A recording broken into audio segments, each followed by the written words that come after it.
Hi everybody, and welcome back to Reading with Rhea. In today's video, we're going to continue reading The Velveteen Rabbit by Marjorie Williams. In the last video, we got up to here, where the Skin Horse was telling the Velveteen Rabbit his story. The rabbit sighed. He thought it would be a long time before this magic called real happened to him.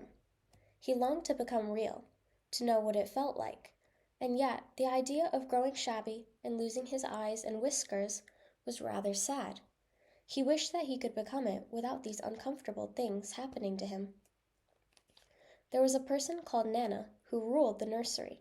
Sometimes she took no notice of the playthings lying about, and sometimes, for no reason whatever, she went swooping about like a great wind and hustled them away in cupboards.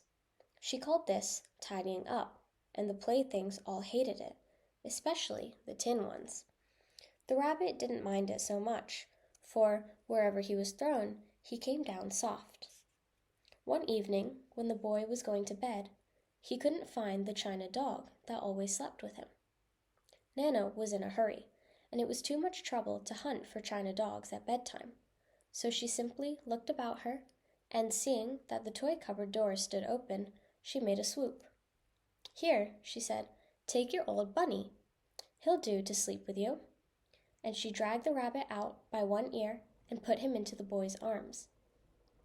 That night, and for many nights after, the Velveteen Rabbit slept in the boy's bed. At first, he found it rather uncomfortable, for the boy hugged him very tight, and sometimes he rolled over on him, and sometimes he pushed him so far under the pillow that the rabbit could scarcely breathe. And he missed, too, those long moonlight hours in the nursery when all the house was silent, and his talks with the Skin Horse. But very soon he grew to like it, for the boy used to talk to him and made nice tunnels for him under the bedclothes that he said were like the burrows the real rabbits lived in. And they had splendid games together in whispers when Nana had gone away to her supper and left the nightlight burning on the mantelpiece. And when the boy dropped off to sleep, the rabbit would snuggle down close under his little warm chin and dream, with the boy's hands clasped close round him all night long.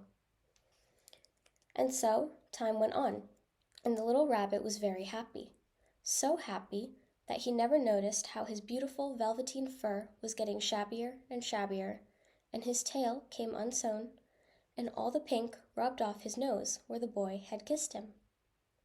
Spring came, and they had long days in the garden, for wherever the boy went, the rabbit went too.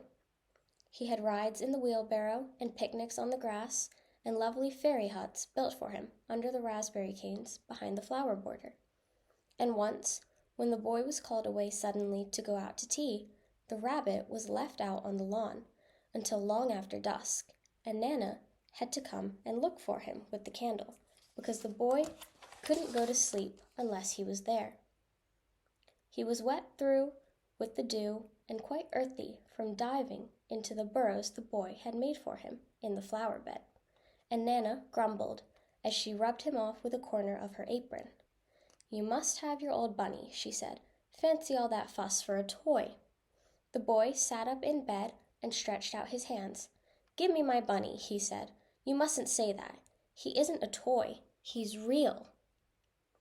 When the little rabbit heard that, he was happy, for he knew that what the Skin Horse had said was true at last. The nursery magic had happened to him, and he was a toy no longer. He was real. The boy himself has said it. That night, he was almost too happy to sleep, and so much love stirred in his little sawdust heart that it almost burst, and into his boot-button eyes that had long ago lost their polish, there came a look of wisdom and beauty, so that even Nana noticed it next morning when she picked him up and said, "I declare if that old bunny hasn't got quite a knowing expression." That was a wonderful summer. So we're going to stop there for this video, but we'll continue with the story next time. I hope you all enjoyed it and that you'll join me in the next video. Parents, teachers, carers, if you like this video, please make sure to give it a like and subscribe to my YouTube channel, Reading with Rhea. Thank you, and see you next time.